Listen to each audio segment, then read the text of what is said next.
Also, I've taken some test shots with the auto dynamic range turned off and at the base ISO and also at the same ISO, ISO 200, to see how does the dynamic range compare between the two cameras. So I'm going to include some images in this video to compare the dynamic range.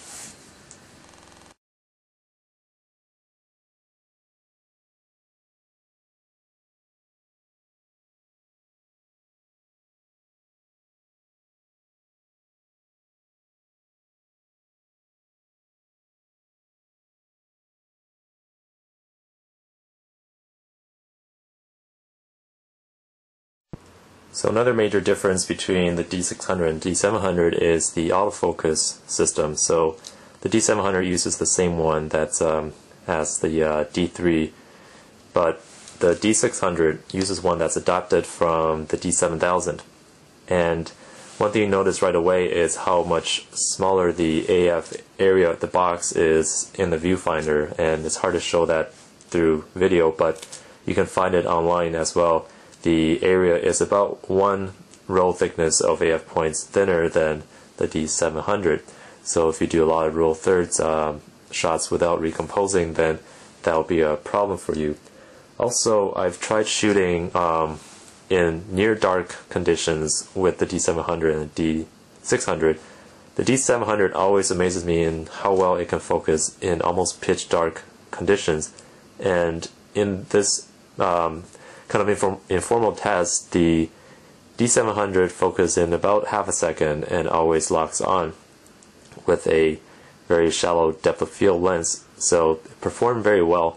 Whereas the D600 never achieved focus, so it would just hunt back and forth. It's the same lens and the same lighting condition, and it wouldn't lock on focus. So if you shoot a lot of photos at night without AF assist or flash, then the D700 is definitely a better camera for you. Sorry, the OMD is freaking out a little bit. Let me just... Okay. So, in dark conditions, D700 definitely focuses a lot better. In brighter conditions, I see not really much of a difference between the two AF systems.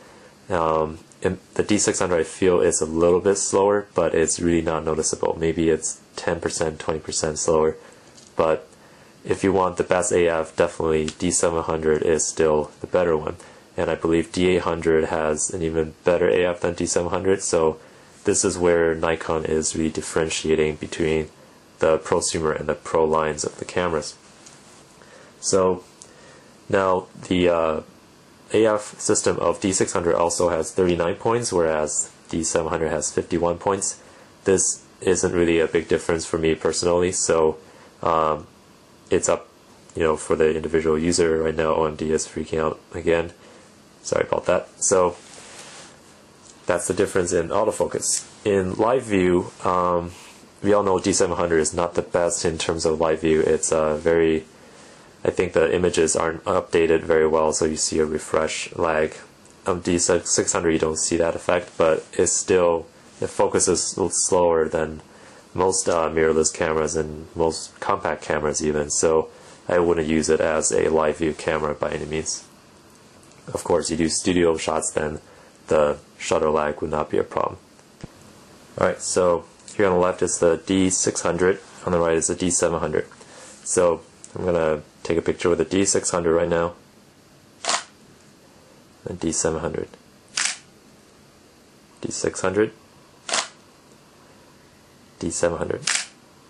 Now I'm going to switch into quiet mode for the D600. Here we go.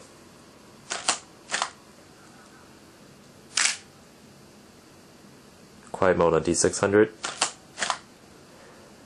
D700. So it's a lot quieter. It's not, as quiet as, say, the OMD, for example, but it's definitely quiet enough that you wouldn't be embarrassed to use it in say a wedding or a semi-loud concert. So also one difference between the shutter speed is the D600 can go down to 1/4000th of a second, whereas D700 can go to 1/8000th of a second. So there's a lot of complaint about that in the community, but you got to keep in mind that the ISO range is also different. So D700 ISO can only go down to 200 whereas D600 can go down to 100. So really, I mean, the shutter speed is for large aperture lenses in daylight, so you can go down to ISO 100, and 1/4000th of a second would be the same as ISO 200, 1/8000th of a second. So it's pretty much equivalent. Also, you can expand the range down to ISO 50 if you really need it. But if you're doing a lot of large aperture shooting out in daylight anyway, you probably want to use ND filters. And one more thing is video shooting. So this is obviously not going to shoot any videos, so it's a no-brainer here. If you need to shoot videos, then you should get the D600 or D800. But one thing to note is that the D600 does not allow you to change aperture value during movie shooting, whereas D800 does. Also, as of now, the firmware gives a black bar if you do uncompressed HDMI output. So for those reasons, you might want to consider D800. Those things are all fixable by firmware, but I'm not sure if Nikon would do that because it might cannibalize the D800 sale. So that's one thing to keep in mind. Of course, there is also the mic input meter right here, just like the level, just like on the D800. So that's nice. Okay, so the last thing is price. The D600 right now is $2,100 US, and D700, I believe, if you buy new, it's about $2,200 US, and if you buy used, it could range somewhere from $1,500 US up to, I don't know, the price of new. So it's kind of a tough call. I mean, the D700 is a very capable camera. It doesn't show its age, even though it's 4 years old.